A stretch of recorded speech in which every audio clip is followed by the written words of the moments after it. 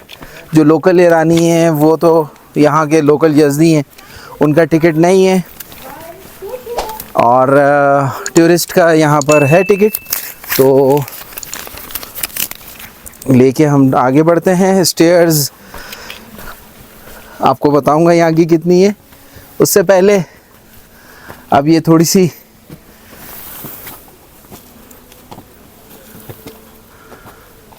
Information normal ले लें. उसके बाद हम आगे बढ़ेंगे. आसिम मलंग आगे जाते जा रहे हैं. और ये टोटल स्टेयर्स जो हैं वो 360 हैं यहाँ पर.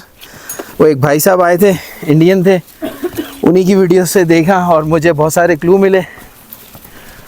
उनका थैंक्स तो मैं अदा करूँगा कि उनकी वजह से आज मैं यहाँ आ रहा हूँ.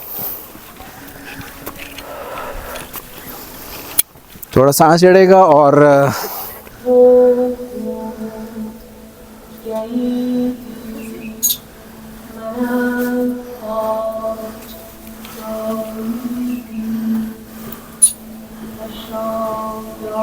जी जनाब.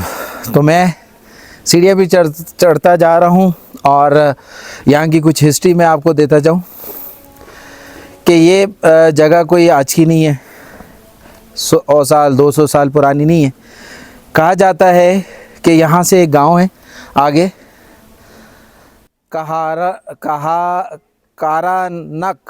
कारानक करके जो है वो एक विलेज है यहाँ से आगे. उसको भी हम अभी इस वीडियो को एंड करके नेक्स्ट व्लॉग जो होगा वो उस पर बनाएंगे. वहाँ पे कैसल था यज़गर्द का, और ज़ाहिर बादशाह थे तो कई कैसल्स कई जगह पे बनाते थे बादशाह. तो उसमें से कहा जाता है कि यज़गर्द जिसने कई शादियाँ की, और ये यज़गर्द 3 की बात कर रहा हूँ मैं, ना यज़गर्द 1 की बात कर रहा हूँ, ना मैं 2 की बात कर रहा हूँ, मैं यज़गर्द 3 की बात कर रहा हूँ. इसको अगर थोड़ा सा हम तवील करना चाहे वीडियो को, तो इसमें ये है कि यज़गर्द 1 जो था उसको हज़ूर सल्लल्लाहु अलैहि वसल्लम ने एक लेटर भेजा था जो इस्लाम का था, उसने फाड़ दिया था. जब हज़ूर को पता लगा था तो हज़ूर ने कहा था कि एक दिन तुम्हारी भी सल्तनत के इसी तरह टुकड़े होंगे. तो फिर आगे चले हम, तो जब यज़गर्द 3 आया और वहाँ इस एरिया पे पूरे पर्शिया में हुकूमत करता था, तो हज़रत उमर के दौर में जो है ये यज़गर्द यानी कि ये पूरा पर्शिया जो है ये फ़तह हुआ और यज़गर्द जो है वो छुपता छुपाता बहुत से अरसे कहीं गायब भी रहा। आगे अगले स्टेप पे मैं आपको देता हूँ और बने रहे मेरे साथ, जुड़े रहें और ये वो नए आप इन्फॉर्मेशन लेते रहें जो बहुत ख़ास है। तो मैं आपसे कह रहा था कि अगली सीढ़ियाँ चढ़ने से पहले ही मैं आपको कुछ बता दूं कि फ़्लो सीढ़ियों का अच्छा है। आपको ज़ाहिर हाइट जब गेन करते हैं तो आपको थोड़ा बहुत तो सांस चढ़ेगा, और आप जब आदी ना हो, काफ़ी अर्सा हो चुका हो आपको हाइकिंग किए हुए, तो लाजमी है ज़ाहिर शुरू में होगा। तो हम बात कर रहे थे यज़गर्द 3 की। उसने कई शादियाँ की। कहा जाता है कि उसकी एक बेगम जो है वो सिंधी भी थी, यानी कि सिंध से लेकर आया था, और उस ज़माने में सिंध और हिंद ज़ाहिर एक ही था। तो कोई ये भी कहा गया है, जो जहाँ तक मैंने रिसर्च की है, कि चंद्रगुप्ता जो अभी उत्तर प्रदेश और के इलाकों में उनके अभी भी आसार हैं और उनके टेम्पल्स भी मौजूद हैं और उनके अपने महलात भी मौजूद हैं, वहाँ इन्होंने अपनी बेटी की भी शादी की थी। तो इस तरह दोहरा रिश्ता या यज़गर्द 3 का बनता है। और जिन बीबी का आज मैं ज़िक्र करने वाला हूँ और जिन शख्सियत को इंट्रोड्यूस दोबारा करवाने वाला हूँ, उस पर मैंने तकरीबन, आप सोचें कि मैं 3 साल लगे मुझे ये मैं बातें करने के चक्कर में, यानी कि यहाँ मैं आपको एक्सप्लेन कर रहा हूँ, इसको मुझे 3 साल का अर्सा लगा। इसमें और भी बहुत सारी रिसर्च आ रही हैं। आगे जाके हम आपको एक अमीर पीर के बारे में बताएंगे कि वो शख्सियत कौन है और कैसे हैं। और कुछ लोगों ने वहाँ चले गए, मगर हम अभी तक वहाँ जा चुके हैं कई बार, और उसके बाद भी हमने जो है वो वीडियोस अभी तक नहीं बनाई। उसकी रीज़न्स है क्योंकि हमें प्रॉपर हिस्ट्री मिलती जा रही है, तो उसी के सर्चिंग में हम यहाँ तक पहुँचे। जब यहाँ पहुँचे तो हमें पता लगा कि यहाँ सीन कुछ और भी है। तो वो क्या सीन है वो अगले स्टेप पे बताऊँगा।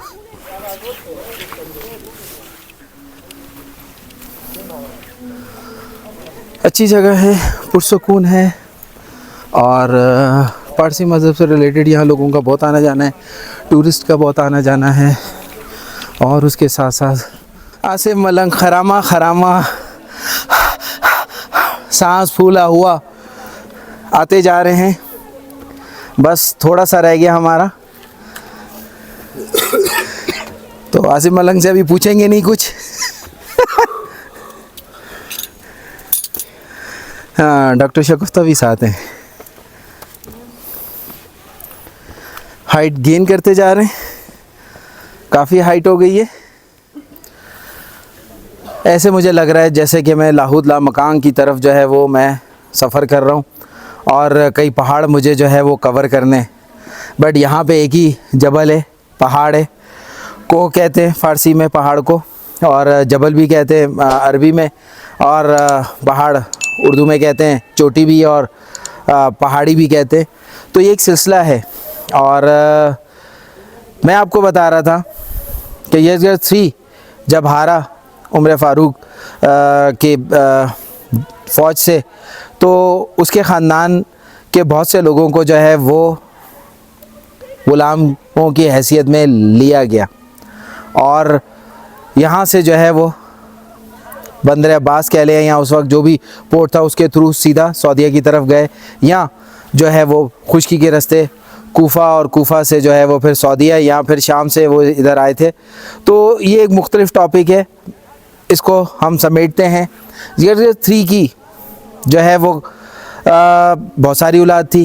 तो कहते हैं कि जो इनकी औलाद में से ग़ुलाम बने, वो कुछ रवायात में जो मिलता है हमें, वो उमर फ़ारूक के बेटे के साथ भी एक का निकाह हुआ, एक का निकाह हज़रत अबू बकर सद्दीक़ के बेटे के साथ हुआ, और कुछ कहते हैं कि बीबी शेर बानो का निकाह जो है वो पूरी डिटेल आपको पता होगी कि उन्होंने किस तरह चूज़ किया और हज़रत उमर फ़ारूक से क्या कहा। तो वो इमाम हुसैन के अक़द में आई, और उसके बाद इमाम सज्जाद और उनकी एक बहन जो है वो उनसे हुई, और कहा जाता है कि वो करबला के मौके पर वहाँ से गायब हुई। कोई कहते हैं कि घोड़े पे हुई, कोई कहते हैं बस हुई। तो इस हिस्ट्री को हमने कंप्लीट करने में बहुत अरसा लगा, और अभी भी हम बहुत सारी चीज़ों में हम श्योरिटी रखते हैं, बट अभी भी हमें कहीं ना कहीं डाउट रहता है या है मौजूद। वो इसलिए कि हम अभी प्योर कंफर्म नहीं कर सकते, मगर हमारी रिसर्च है और जो मिस्ट्री हमने सॉल्व करने की तरफ जा रहे हैं कदम ब कदम, हमने कई साल लगाए इस चीज़ को, ऐसे ही नहीं डिस्कवर किया। चंद मैं बातें आपको बताता चलूँ बीबी शेरबानो के बारे में। कुछ लोग कहते हैं कि वो ईरान के शहर रे में एक पहाड़ में गायब हुई और वहाँ उनकी तुरबत भी बनी हुई है, जो हमने भी विज़िट किया, हमने भी अपने चैनल पे चलाई। कुछ लोग कहते हैं, रवायात हैं कि वो मदीना में ही जो है वो डेथ हो गई थी 2 बच्चों की पैदाइश के बाद, और उन्हें जन्नतुल बकी में मदफून कर दिया गया। इसी तरह बहुत सारे और भी लोग कहते हैं कि वो गायब हुई और पता नहीं लगा कहाँ चली गई। कुछ लोग कहते हैं वो बुराक पे थी, कुछ लोग कहते हैं वो मर्दों के लिबास में जो है वो वहाँ से निकली हैं, और कुछ कूफ़ी जो थे उनके पीछे लगे और वो चलती चली गई और वो उनके पीछे आते चले गए। आगे जाके मज़ीद बताता हूँ।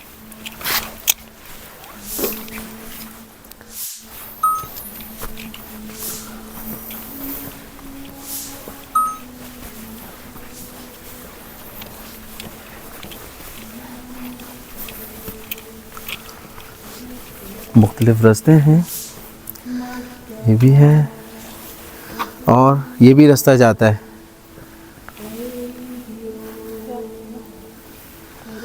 मुख्तलिफ है यहाँ पे, पहले हम इसको कवर करेंगे।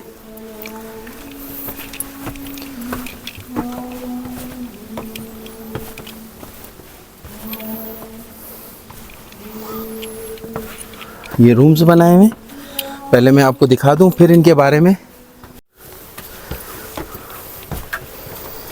इसी तरह ये एक और लेवल पर है।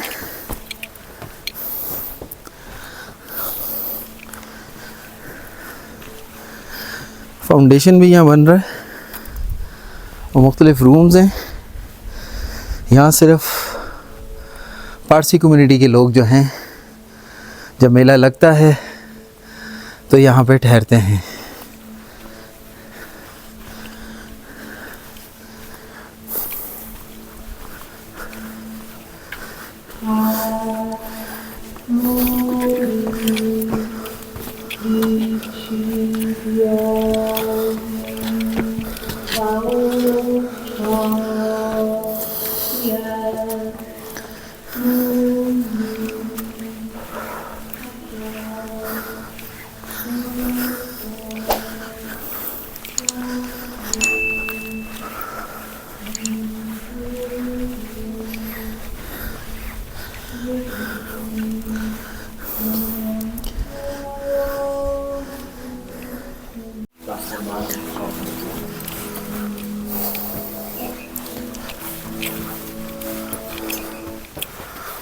फाइनली हम पहुंच गए।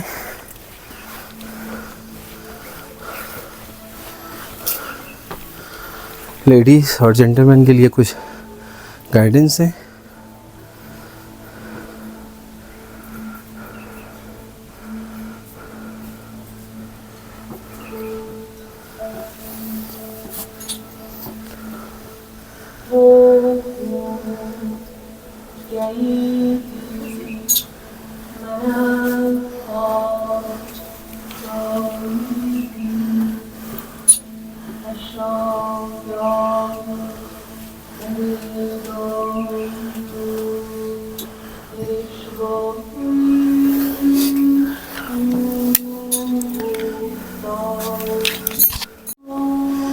ये देखिए पानी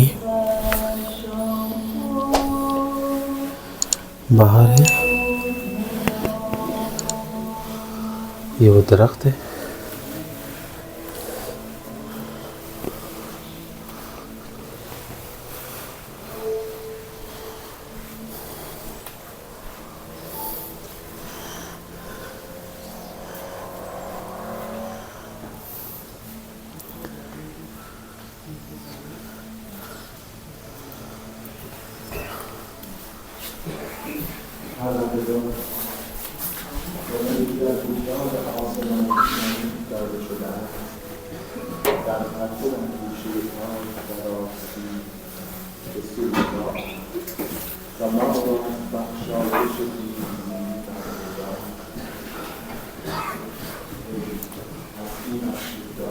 ये कुछ यहाँ पे हिस्ट्री है।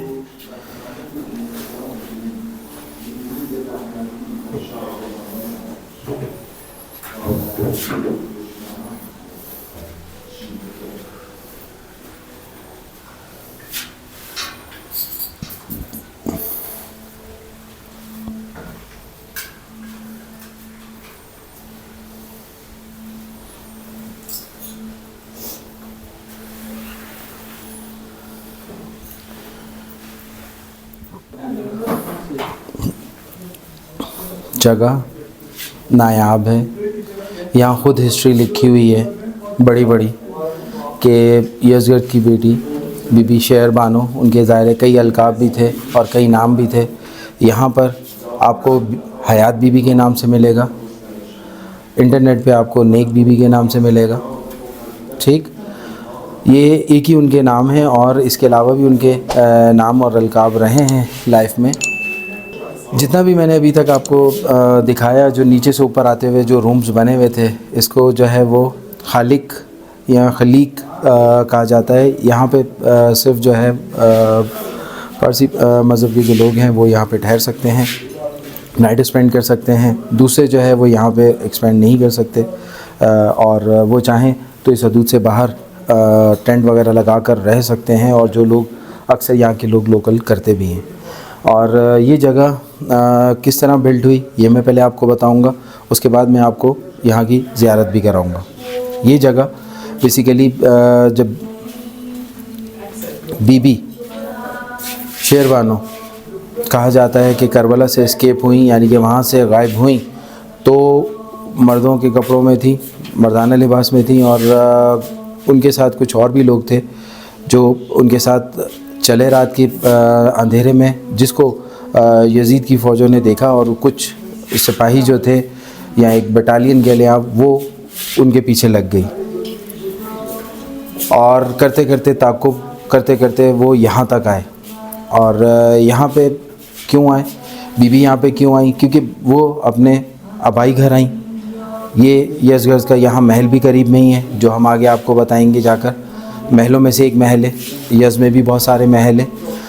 इसी तरह जब वो यहाँ पर आईं तो यहाँ पर उन्होंने ज़ाहिर आबाई अपनी साइड पर आना था, और जब वो यहाँ पे पहुँची हैं तो ज़ाहिर अरब जो यहाँ पे लिखा हुआ, कुछ अरब जो है उनका पीछा करते हुए आए, तो वो इन पहाड़ों में चढ़ी, और चढ़ने के बाद वो यहाँ पर इस दरख्त के पास आईं, और उन्होंने जो है वो फ़रियाद की खुदा से कि मुझे जो है वो तू अपनी हिफाजत में ले ले, मेरे दुश्मन जो हैं वो बढ़ते जा रहे हैं और मुझे वो मेरी जान के प्यासे हैं।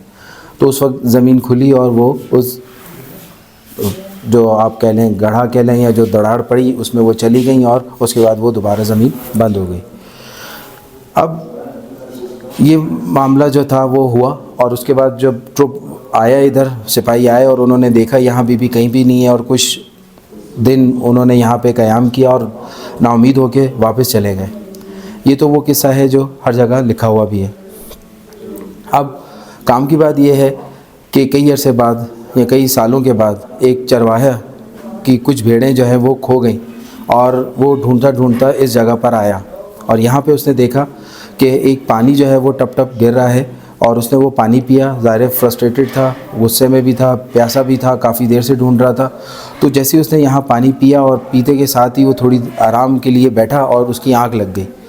उस आँख लगी है तो बीबी जो हैं यानी कि बीबी शेर बानो, वो उसके ख्वाब में आई और उससे कहा कि तुम इस जगह पे एक बहुत बड़ा जो है वो एक कमरा बनाओ, और वहाँ पे कैंडल्स और लाइट का इंतज़ाम करो, खुशबू का इंतज़ाम करो।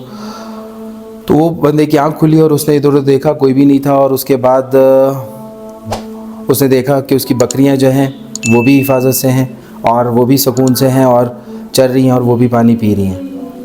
ख्वाब में उसने और मज़ीद ये भी देखा था कि उसकी बकरियां जो है वो बीबी ने कहा हमने तुम्हारी बकरियों की हिफाजत कर रहे हैं, तुम सुकून से यहाँ सोते रहो।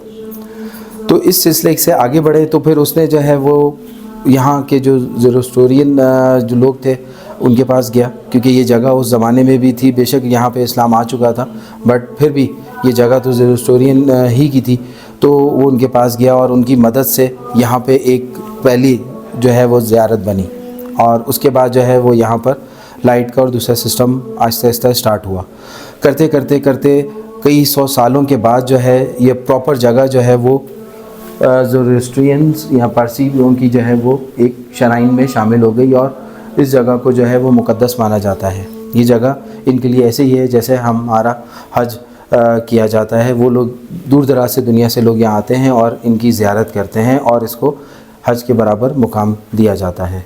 बहुत मोतबर जगह है और यहाँ पर साल में तकरीबन जो है वो यहाँ गैदरिंग भी होती है, मेला भी होता है बीबी का, और तकरीबन 24 से 30 जून के दरमियान जो है मेला जो है मुनक्किद किया जाता है और दूर दराज से जो है वो पारसी मज़हब के मानने वाले आते हैं। दूसरे लोग यहाँ आते हैं मगर वो टिकट देते हैं और उनको इजाज़त दी जाती है, वो भी शामिल हो सकते हैं मगर ठहर नहीं सकते हैं। रात के वक्त ये वैसे ही जगह बंद कर दी जाती है ख़ास आम के लिए और सिर्फ मखसूस जो दिन होते हैं उन्हीं दिनों में यहाँ पर जो रेस्टोरेंट जो हैं वो यहाँ पर ठहर सकते हैं।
बेसिकली ये जगह बंद है, ख़ास ज़ाहिर है लोग जो हैं इबादत के वक्त ही जा सकते हैं और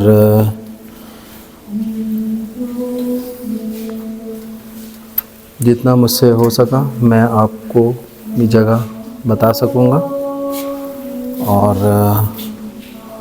कोशिश करेंगे कि वो पानी की जगह भी जो है वो हमें नज़र आ जाए, क्योंकि इस वक्त ये अंदर की जगह बंद है और लॉक लगा हुआ है और यहाँ के जो मजाविर हैं वो भी यहाँ पे मौजूद नहीं हैं।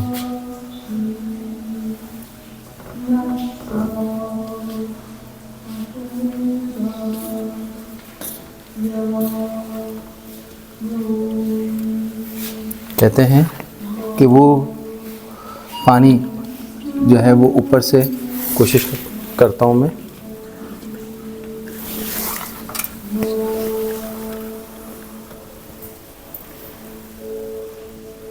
शायद मैं आपको दिखा सकूं।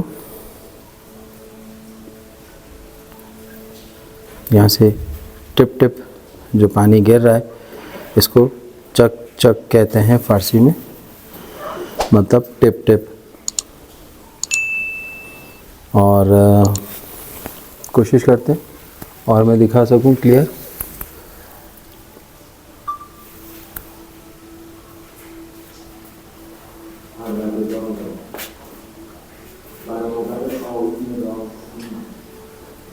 जगह के लिए एक एक टिप टिप करके पानी गिर रहा है यहाँ पे और पानी फर्श पे गिर रहा है।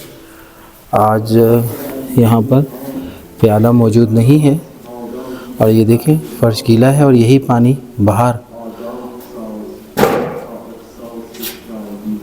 उस दरवाज़े के थ्रू निकल रहा है।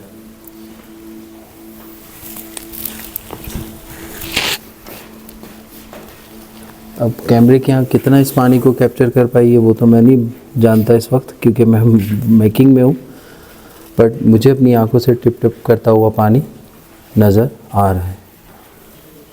जैसा कि मैंने आपको बताया वहाँ से पानी टपक रहा है और ये भी रवायत है कि जितने ज़्यादा लोग होंगे उसके हिसाब से पानी जो है वो उतना ही स्पीड में टपकने लगता है। जो ज़ोरोस्ट्रियन पूरे रिलीजन को या उनकी एक्टिविटीज़ को यहाँ कंट्रोल करते हैं, यहाँ मैनेज करते हैं, जिनका ऑफिस जो है वो यज़ में है, वो कमेटी जो है या एसोसिएशन जो है वो इस मज़ार को भी देखती है और इसकी सारी एक्टिविटीज़ को भी देखती है।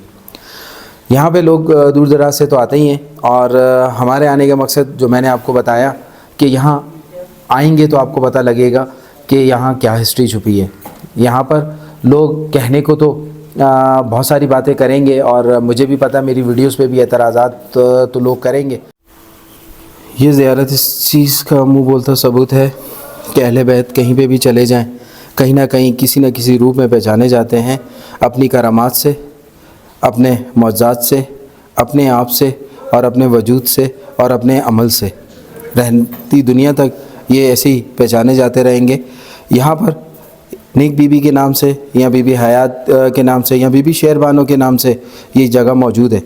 यह खुली आंखों से देखने वाली है, बंद आंखों से देखने वाली ज़ियारत है, और महसूस करने वाली है कि वो लोग जो इल्म के प्यासे हैं और जानना चाहते हैं कि अहले बैत के साथ क्या हुआ, और किस तरह अहले बैत के घराना जो है वो बिखरा, और उनके साथ क्या क्या हुआ, और फिर अब वो वक्त आ रहा है कि जर्नी ऑफ फेथ क्या और भी बहुत से लोग इन चीज़ों को इकट्ठा कर रहे हैं आपके लिए। और जर्नी ऑफ फेथ की कोशिश है वो सारी चीज़ें, वो सारे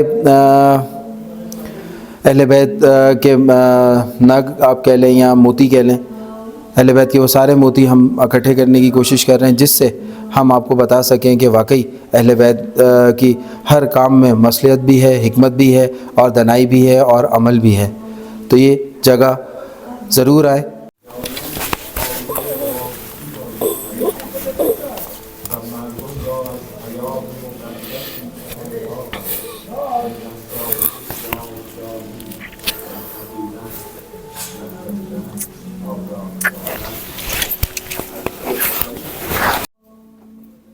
बेसिकली ये जो पहाड़ है जहाँ से टिप टिप पानी आ रहा है, और ऊपर जाए तो काफ़ी बुलंदी पर है, और कहा जाता है कि ये तकरीबन ऊपर थोड़ा सा और थोड़ी सी मिस्ट्री है जहाँ जाने नहीं देते, जहाँ पे एक्चुअल वो जगह है जहाँ पे बीबी गायब हुई, और पानी जहाँ से टिप टिप कर रहा है उसी जगह को जो है बाद में आने वालों ने इसी जगह को माना, और इसी जगह से ही जो है वो इबादत और उनकी सब चीज़ों का मामला शुरू हुए।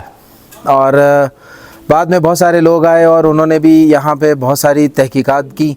यहाँ पे कुछ डच जियोलॉजिस्ट आए और जो शेल कंपनी की तरफ से थे, उन्होंने यहाँ ड्रिलिंग भी किया, और उन्हें जो है यहाँ पे कुछ नहीं मिला, और पानी उन्हें नहीं समझ में आया क्या है। फिर आखिर में उन्होंने एक नतीजा अख़ज़ किया कि यहाँ पानी, क्योंकि ये चूने का पहाड़ है और यहाँ पानी एक ख़ास लिमिट तक ऊपर आता है और उसके बाद जो है वो रसना शुरू होता है। उन्होंने काफ़ी कोशिश की कि इस चीज़ को जो है वो करोदा जाए और देखा जाए कि वाकई है।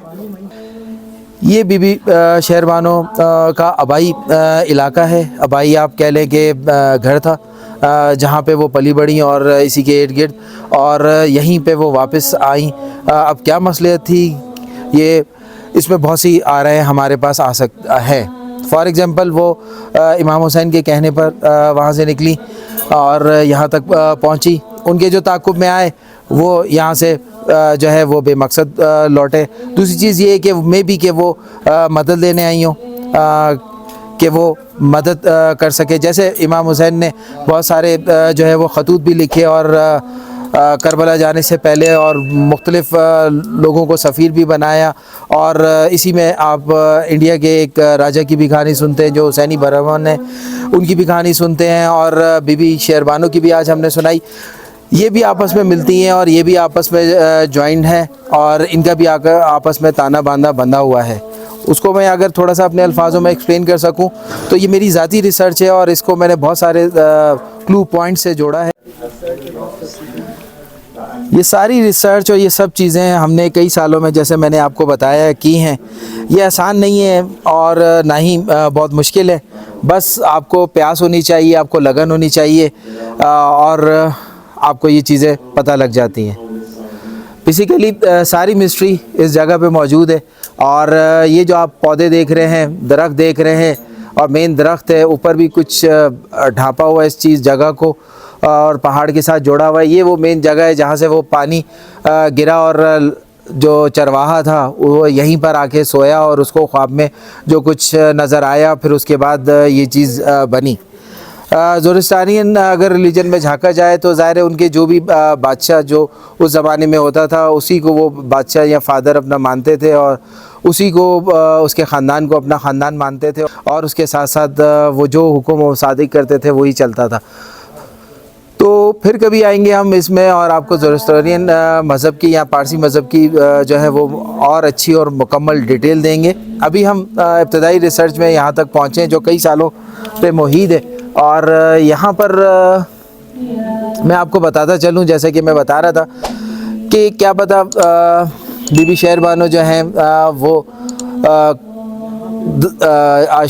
आशूरा से पहले कब यहाँ से निकली ये तारीख़ में नहीं पता, बस ये पता है कि वो एक लेडी थी, वो वहाँ से निकली थी और उनके पीछे कुछ लोग लगे थे। अगर उसी कहानी को हम यहाँ जोड़ें तो अरब से वो लेडी आई, यानी कि नेक बानो या हयात बानो आई और उन्होंने ही यहाँ पर जो है वो अपनी गायबियत शो की, गायब हुई।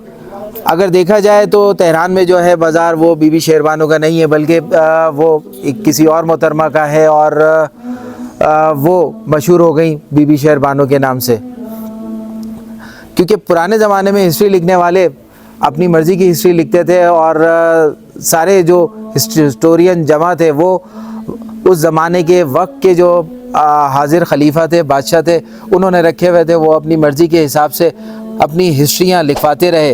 अहले बैत के साथ कोई ऐसा नहीं था जो उनकी हर जगह की हिस्ट्री लिख सकता, इसीलिए अहले बैत जो है वो आहिस्ता आहिस्ता मिस्ट्री में चले गए और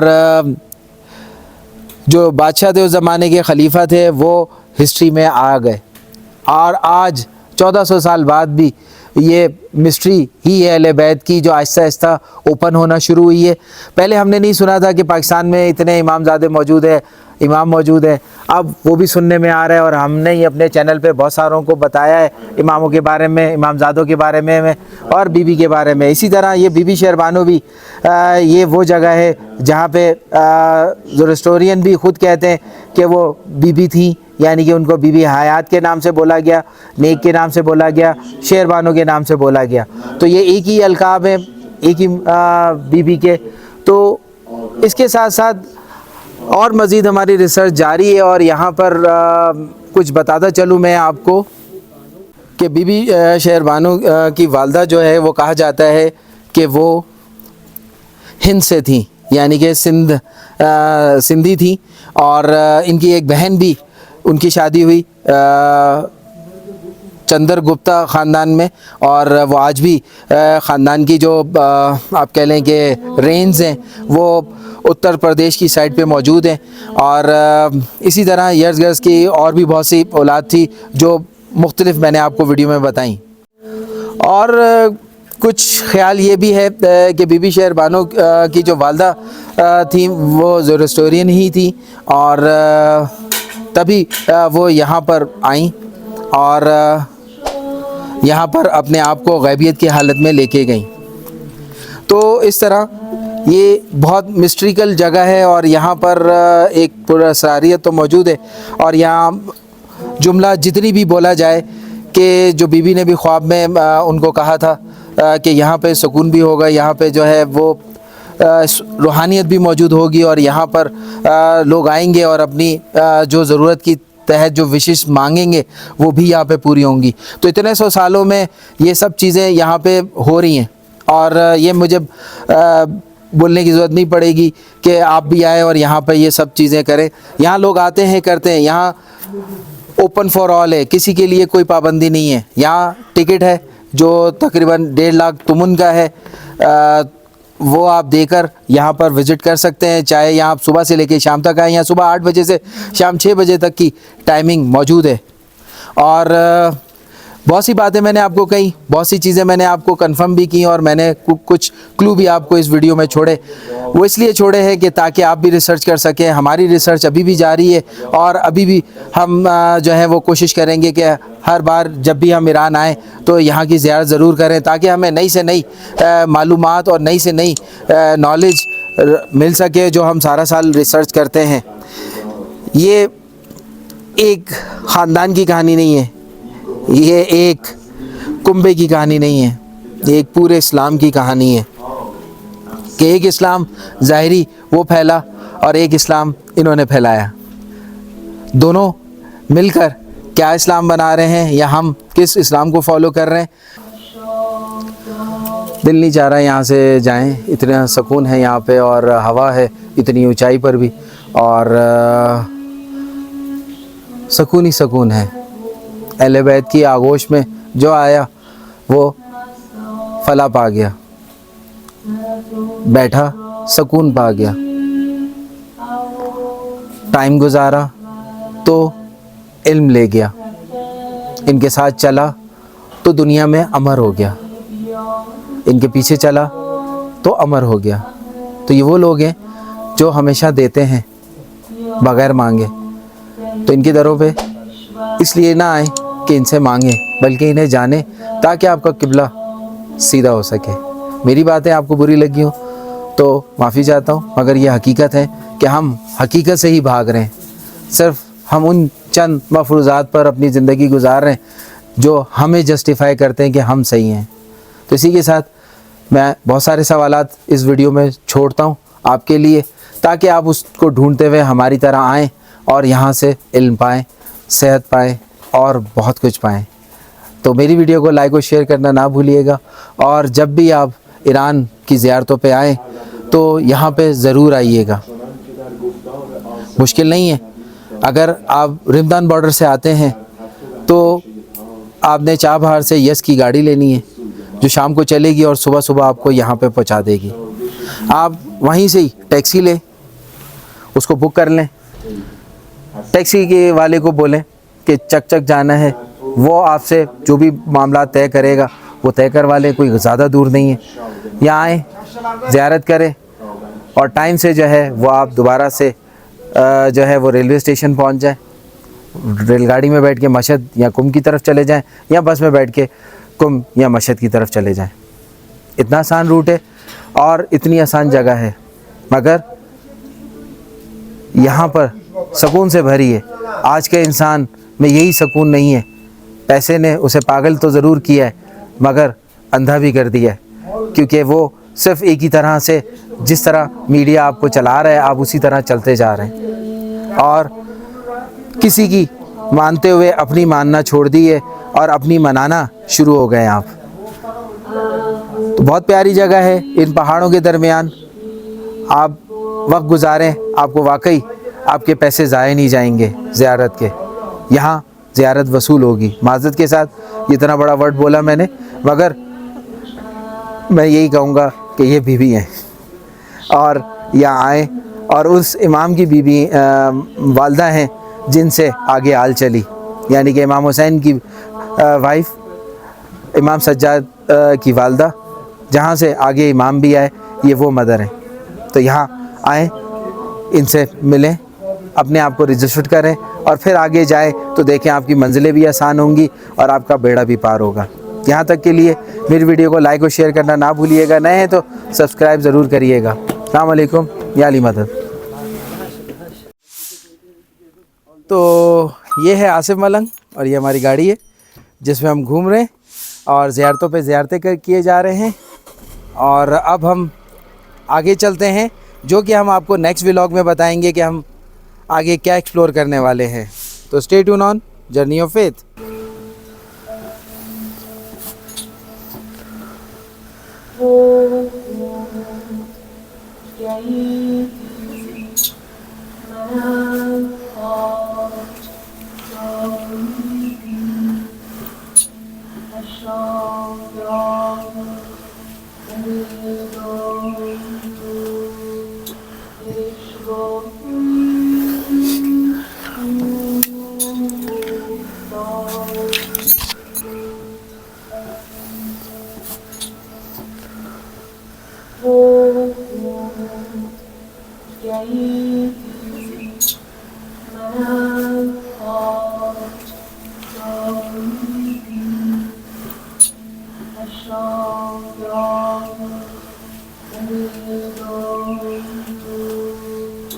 Ishq